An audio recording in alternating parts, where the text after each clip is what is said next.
salaamaaleykum. Allez nag jàmm seen chaîne Mass bu SOS Smart. Voilà, toujours on travaille sur les QCM. On va continuer avec les questions possibles qu'on peut poser dans nos devoirs. Et toujours même c'est la correction du devoir de maths de la troisième édition on va faire sur le devoir. Maintenant, comme question 9, on a dit l'équation 4x au carré plus 25 égale à 0. On donne trois possibilités, on dit n'admet pas de solution dans R. On dit à une infinité de solutions dans R. En question, en réponse, on dit admet deux solutions dans R. Il fallait choisir une réponse parmi ces trois propositions. Mais dans le premier temps, il faut regarder l'équation. On a 4x au carré plus 25 égale à 0. D'abord, dans le premier temps, les 25 sont positifs. Quelle que soit la valeur qu'on attribuera à x, supposons qu'on donne x égale à 0. 4 fois 0, ça va donner 0. 0 plus 25 égale 25. On voit que 25 est différent de 0. Donc on va dire que ça c'est impossible. S égale à ensemble vide. Donc cela veut dire que cette équation n'admet pas de solution dans R. Donc la bonne solution c'était petit a. N'admet pas de solution dans R. On continue les questions. Question 9, on vous dit. Là c'est la géométrie, théorème de Thalès.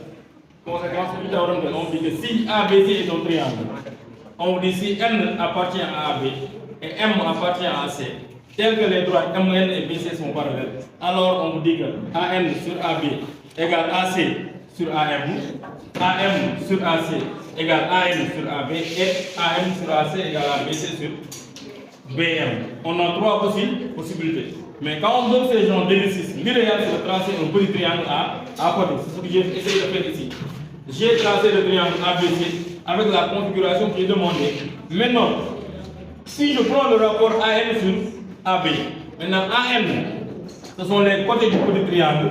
Sur AB, c'est le côté du grand triangle. Ça doit être égal à AM sur AC. Ça, c'est la conséquence du théorème de Thalès. AN sur AB égale AM sur AC égale MN sur BC. Maintenant, je regarde AN sur AB égale AC sur AM, c'est pas bon. AM sur AC égale AM sur AB. Donc, on peut écrire AM sur AC égale AM sur AB. Donc, la bonne réponse, c'était la question, la réponse petit b. Pour répondre à ce genre de questions, ce qu'il faut faire, c'est de tracer un petit triangle. Une fois le petit triangle tracé, on verra la bonne réponse. Maintenant, question 10. On vous dit aussi que si AMI est un triangle, B appartient à AM, C appartient à AC, tel que les droites AB et AN, tel que AM, AB sur AM égale AC sur AI. Donc là, on vous dit, là c'est la réciproque du théorème de Thalès. On vous dit que MI parallèle à AM, BC parallèle à MI, ou bien MI parallèle à AI. Aussi, pour répondre à cette question, il fallait faire une petite construction. Je vais même faire cette construction à main levée pour faire mes devoirs. Je trace d'abord le triangle AMI. On vous dit que B appartient à AM. Le point B est là. Et C appartient à AI tel que C appartient à I tel que AB sur AM égale AC sur AI. Maintenant, quand on regarde là, c'est la réciproque du théorème de Thalès. On avait dit que pour montrer que deux droites sont parallèles, il fallait avoir deux conditions. La première, je la résous en deux étapes. Soit on a trois points alignés d'une part, trois autres points alignés d'autre part. Ça, c'était la première condition. Maintenant, la deuxième condition, il fallait avoir des rapports qui sont égaux. Donc, des rapports. Si j'ai AB sur AM égale AC sur AI, donc cela signifie que les droites BC et MI sont parallèles. Je vais voir si c'est une condition que j'ai au tableau. Oui, j'ai B appartient à M, cela signifie que les points A et B sont alignés. J'ai aussi C appartient à I, cela signifie que les points ACI sont alignés. J'ai aussi des rapports qui sont égaux, cela signifie que BC est parallèle à MI. On va voir, donc la bonne réponse était la réponse petit b. Maintenant, on va traiter la 11e et avant-dernière question. Maintenant, on dit dans la figure suivante, RS parallèle à EF, on a ici une configuration emboîtée. On a deux triangles. Le petit triangle, le triangle ARS. Et le grand triangle qui est le triangle AEF. Maintenant, on a des triangles qui sont en configuration de Thalès. Parce qu'on a RS qui est parallèle à EF, on a les points A, R, E alignés d'une part, et les points AS, F alignés d'autre part. Maintenant, on vous dit que la distance AS, cette petite distance, égale 3,5 cm, égale 2 cm ou bien égale à 8 cm. Pour le savoir, il fallait faire un calcul. Maintenant, comment faire ce calcul?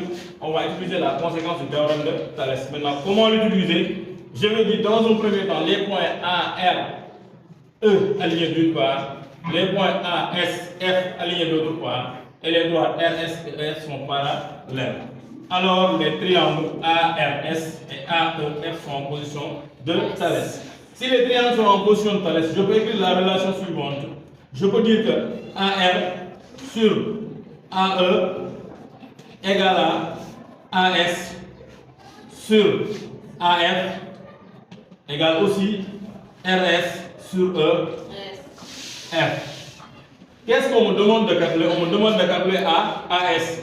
Donc j'ai trois rapports. Parmi ces trois rapports, je prends le rapport qui donne RAS. Ce rapport, donc je vais mettre AS sur AF.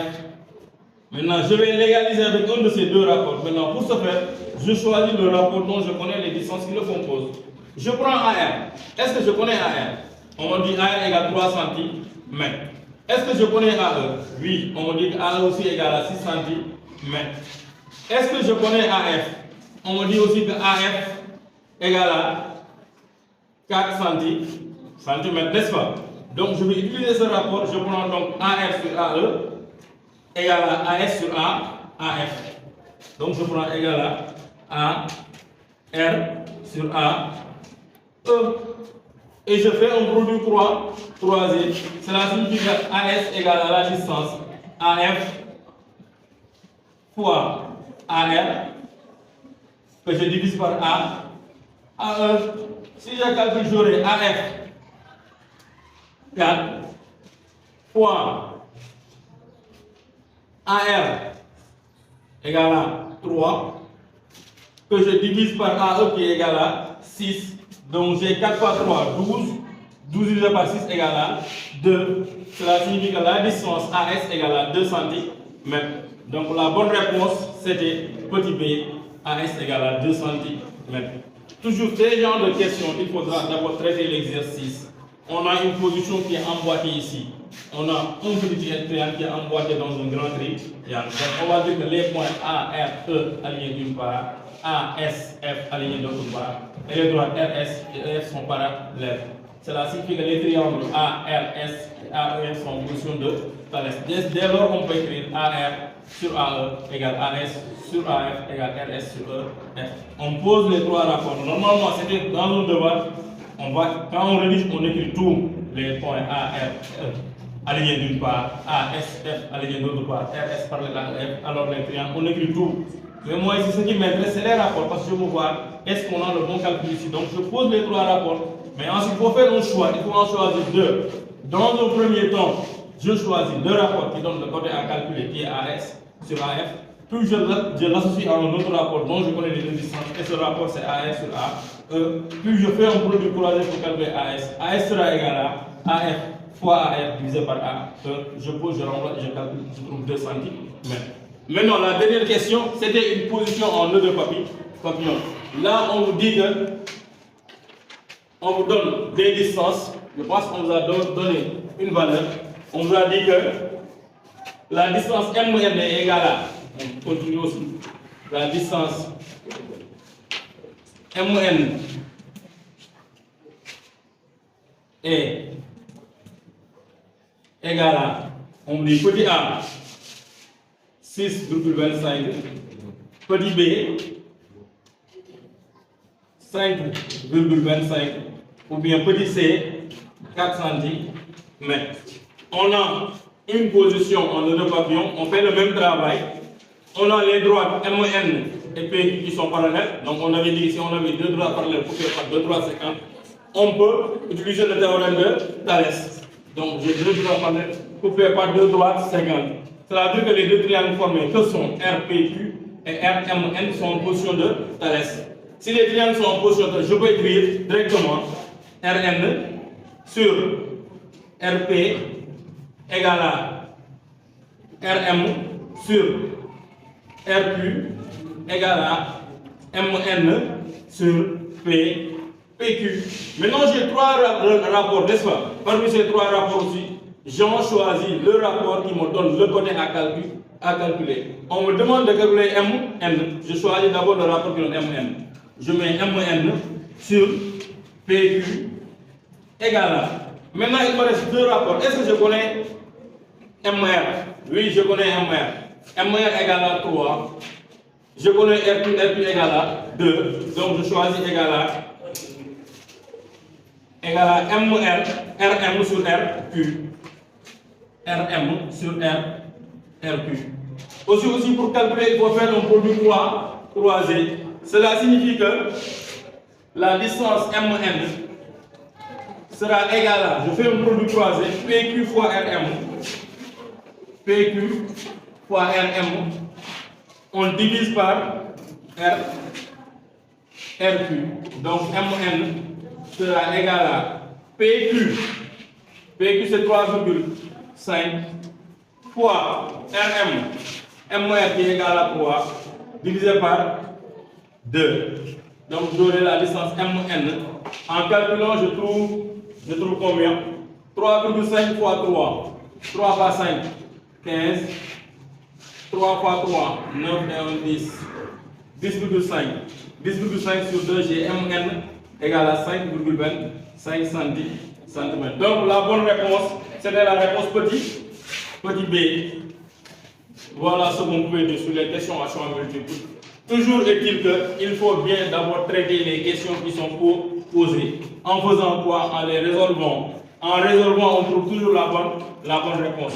Maintenant, dans un exercice, on peut vous demander de justifier, comme on peut vous demander de ne pas justifier votre réponse. Mais dans tous les cas, l'élève a l'obligation et le devoir de traiter l'exercice dans son cahier de brouillon. Il le traite, il a la bonne réponse, il le choisit pour faire la question qui est suivante. Maintenant, c'est tout ce qu'on pouvait dire sur les QCM. Donc, on peut revenir dans d'autres vidéos, mais l'essentiel, il faudra bien regarder et bien sûr, ensuite poser des questions et nous essayons d'apporter des réponses à vos questions. Et surtout, n'oubliez pas de vous abonner pour nous soutenir. Et nous vous remercions. Merci.